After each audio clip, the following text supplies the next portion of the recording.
E você falou de uma coisa interessante, né? Igrejas. Eu não quero perguntar especificamente só sobre os evangélicos aqui, eu queria falar de um cenário um pouco mais amplo. Você está acompanhando as eleições aí em Brasília, eu estou acompanhando o fenômeno Pablo Marçal, de camarote aqui em São Paulo, como diria Zé Dirceu. E como é que você está vendo a extrema-direita para 2024? Você está preocupado? A gente tem um cenário em Fortaleza que o André Fernandes, popularmente conhecido como Raspa Caneca, é favorito para a Prefeitura de Fortaleza. Sebastião Melo, que botou Porto Alegre embaixo d'água, também pode vencer, apesar da Maria do Rosário ser competitiva. Como é que você enxerga o cenário nacional? Está complicado para nós progressistas ou você vê eles também bastante confusos? Pedro, eu acho que vou falar algumas coisas aqui que a esquerda, normalmente mais reacionária, não gosta de ouvir. Uhum. Eu sou muito light nessa situação de enfrentar esse povo. Eu acho que o que faltou foi a direita, principalmente o extremismo, ele compreendeu o poder do celular muito mais rápido que a esquerda.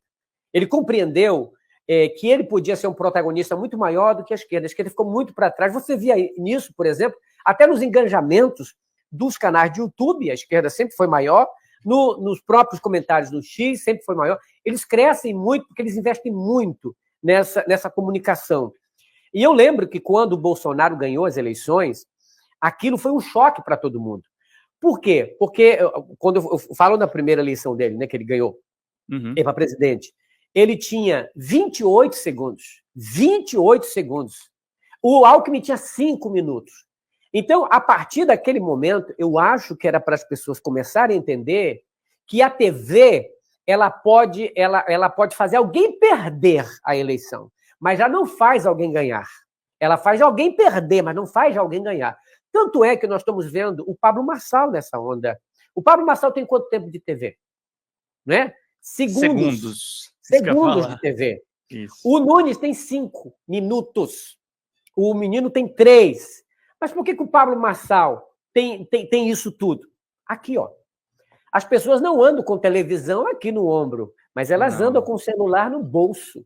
E é o celular que faz a cabeça do povo hoje. É o modo como você fala para as pessoas. E essa retórica muito pesada, muito coloquial, da esquerda falar, da esquerda se comunicar, as coisas muito inteligentes. E eu não estou culpando, né, a inteligência que a esquerda tem, porque o Brasil Paralelo, por exemplo, hoje, está fazendo financiamento para professor de história. Você já viu isso?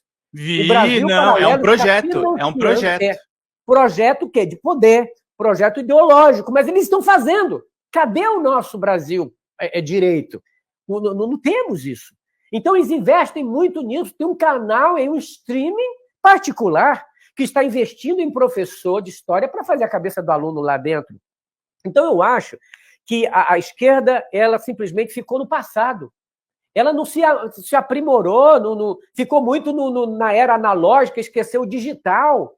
Eu lembro, por exemplo, da questão do Paulo Pimenta, nós conversamos sobre isso, os youtubers fizeram uma reunião, falamos sobre as nossas preposições e ficou ali, parece que entra por aqui, sai por aqui, a coisa não anda. Você quer que eu diga uma coisa?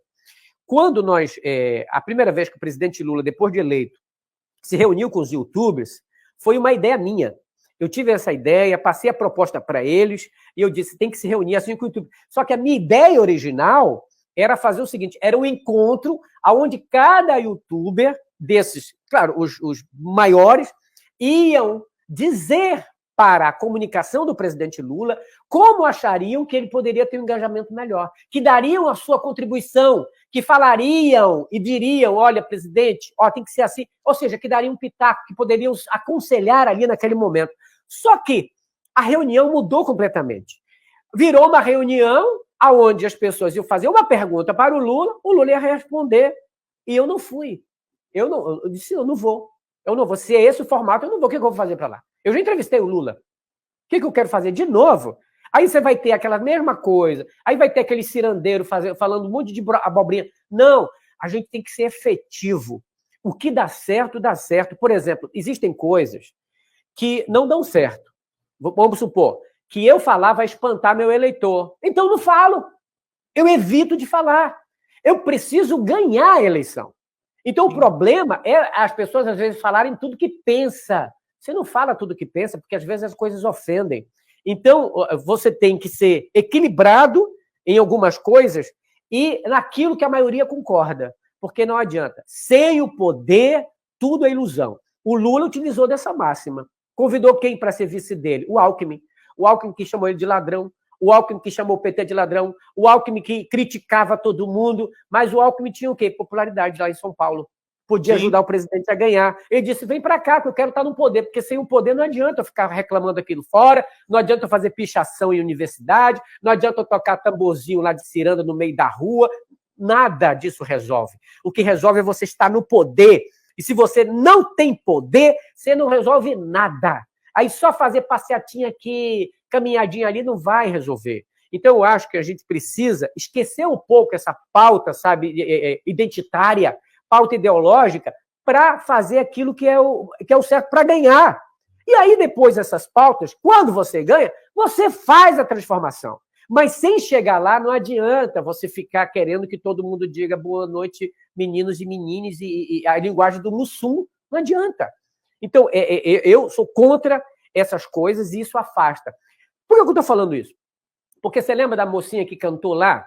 Dos filhos de socialismo, mãe, gente, o que era francês? Qual é o objetivo disso? Qual é o objetivo disso? É perder a eleição? Porque você tem uma sociedade antagônica, você tem uma sociedade conservadora, evangélica, católica, e você vai espantar essas pessoas. Eu lembro que diz assim, a gente não pode, não é? Assustar as pessoas. E você assusta com esse tipo de pauta. O Marçal utiliza aquilo que o povo quer ouvir. Ele fala... Por exemplo, eu gostei muito desse exemplo do hino que você usou. Eu acho que a gente tem que falar bastante da cadeirada que ele tomou. Eles falam das nossas fraquezas. A gente tem que mostrar o momento em que a estratégia deles também foi quebrada. Que foi o momento que não foi nem um dos nossos que foi lá, pegou uma cadeira e deu-lhe na cabeça do outro. Que virou a eleição da cadeirada, esse negócio. E, na verdade, a gente precisa explorar esse ponto aqui. Você está certo, a gente tem que... Não pode falar tudo o que pensa, mas tem que falar o que precisa para você vencer a eleição. Precisa mostrar o quanto essas pessoas são provocadoras, o quanto elas são baixas, o quanto elas são misóginas, o quanto elas são...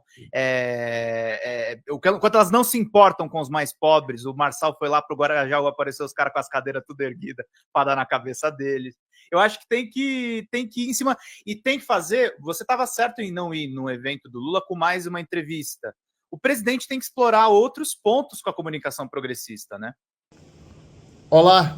O nosso canal Folha Democrata já está monetizado, mas, infelizmente, devido a problemas burocráticos, nós não estamos tendo acesso a essa monetização. Por isso, para que o canal continue funcionando, precisamos de vocês que formam a comunidade Folha Democrata colaborando. Façam um Pix de qualquer valor para o e-mail folhademocrata@gmail.com. Pode ser pingos de R$1, R$2, qualquer valor nos ajuda nesse instante a superar esse momento. Muito obrigado.